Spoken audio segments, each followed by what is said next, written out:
Case study on Impulse Current Cathodic Protection System, shortly called ICCP system, in offshore floating storage installation. Lecture by Dr.G.Subramanian, Chief Scientist Retired, CSIR, Central Electrochemical Research Institute.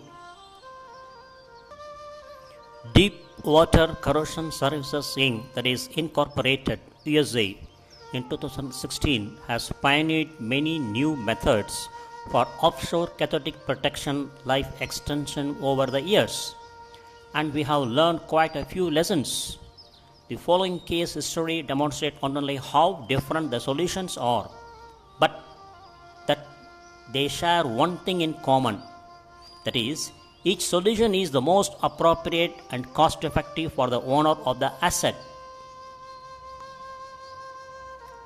The structure, in this case, the structure is a floating offshore storage and offloading installation, shortly called FSO, located in the Irish Sea in just 30 meters of water. Figure 1. The image on the left side gives you the view of the offshore floating storage installation.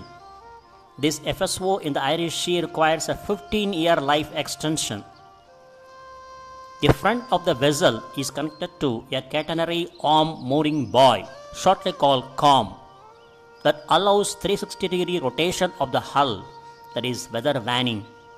It had a conventional marine ship hull impulse current cathodic protection system that was installed in 1996, but began to fail around 2006, and by 2012 was unable to maintain protection.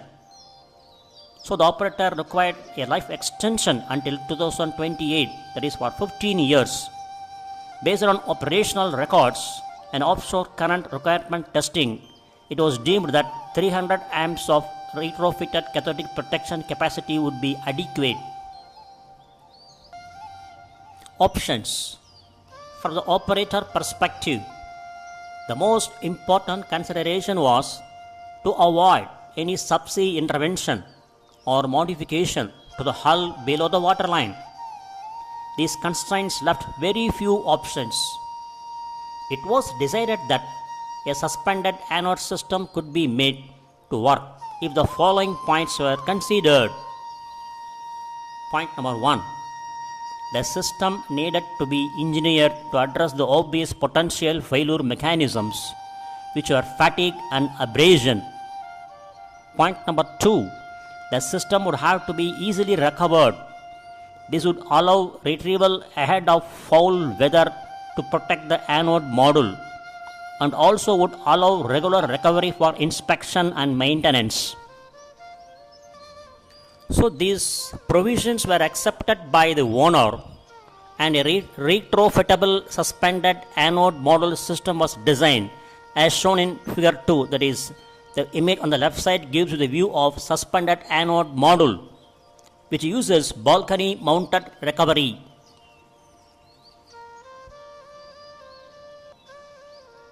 Design considerations. The original design concept used a hang-off frame and a recovery davit. Figure 3. Images on the left side gives you the view of the original concept, had inboard mounted deploy recovery.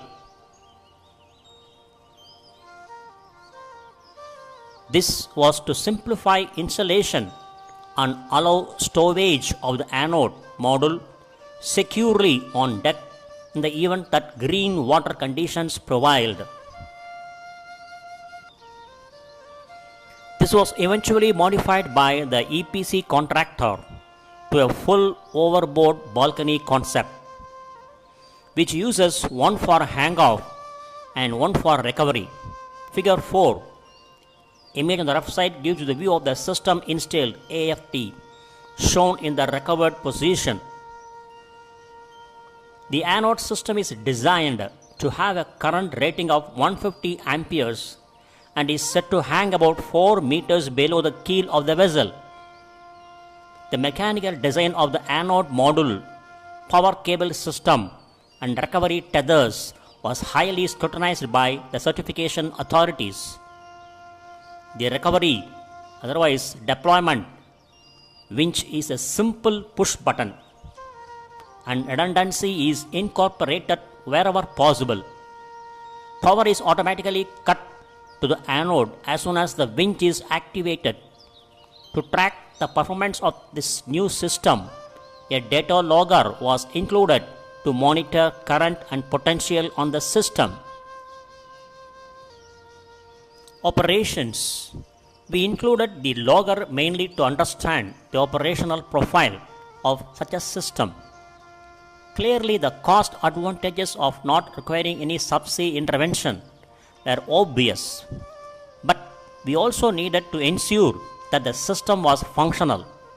What we found out after analysis of the first 15 months of operational data was 1. The anode system was recovered 23 times, which was an average of once every 20 days. This was more frequent through the winter of 2014. 2. The system was out of the water approximately 30% of the time. 3. Hull potentials were maintained in the protected region for better than 98% of the time. Figure 4. Image on the right side gives the view of the system installed AFT shown in the recovered position. You can see two balconies type of winch arrangements.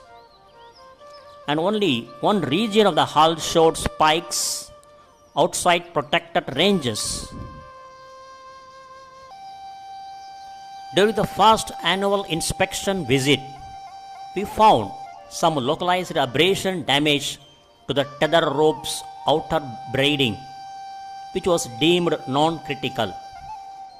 We also noted some minor localized abrasion damage to the protective sheath on the power cable that was easily repaired. There was no visible damage to the anode module, which was functioning as designed. One redundant continuity jumper was damaged between a tether clevis and the module frame, which was quickly repaired. As expected, the sacrificial anode protecting the anode module's steel structure was slightly depleted. Pictures of one of the two modules are shown in figure 5. Images on the right side gives you the view of how it holds up. Condition of the module after 18 months in service.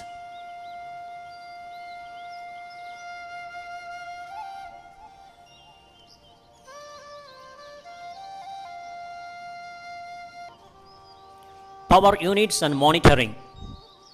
It was hoped that even the existing power units could be reused, but they were not in a suitable state of repair. They were replaced with basic air-cooled potentially controlled units rated 150 amps at 24 volt DC. Control was effected using reference electrodes attached to the anode module's tether, which we compared against the permanent electrodes that were part of the original system. The use of the data loggers allowed us to compensate the IR drop from the reference electrode location to effectively control the system from a semi-remote electrode. This important improvement allows potential control even if the original hull equipment is not operational, which is usually the case. The first 18 months of operation showed this concept to be entirely workable and a viable way to address the floating systems with a relatively low current requirement. As a large percentage of the FPSO fleet still uses conventional marine impulse current cathodic protection technology, this represents a good option for when those systems inevitably fail in service.